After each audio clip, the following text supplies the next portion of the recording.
Hello guys, for today's video ay magluluto tayo ng ginataang bangkulis. Ito siya ang main ingredient natin.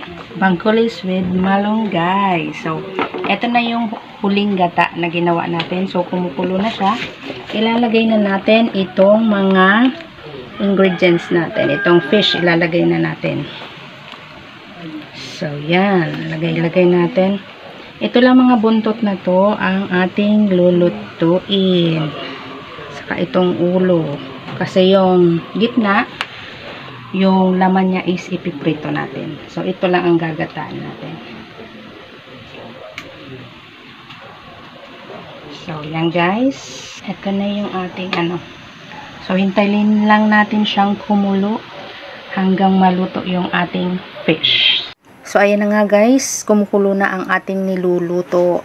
So, hinimay-himay lang natin at dudurug-durugin yung ating isda. Kasi yan ang gusto ni asawa, yung madurug-durug yung ating isda. So, optional lang naman yan. Kung gusto nyo, pwede namang hindi durug-durugin yung isda. So, yan kasi ang gusto ni asawa pagkaluto ng bangkulis. So, latik kasi ang tawag doon yan sa kanila sa Labo, Cam Norte. So, ganyan ang gusto niyang luto. So, optional lang naman yan guys. At dahil nga dyan, yung luto na yan ay may mga sangkap ng pampalasa. So, meron na yan sibuyas, bawang, paminta, and luya.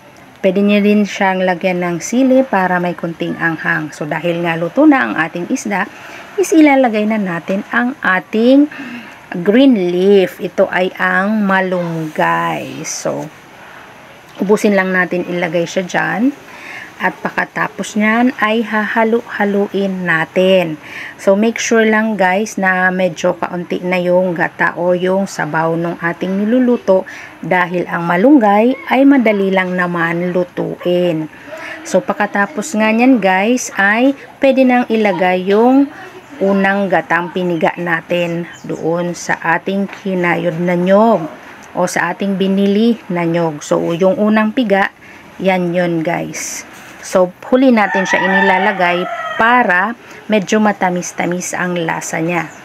So, hintayin lang natin siyang kumulo pa after 5 minutes and pwede na tayong kumain. At sa hindi pa nga pala nakakapag-follow sa aking social media account, please follow my other social media account. So, kita nyo naman sa aking screen guys. Follow na lang, subscribe.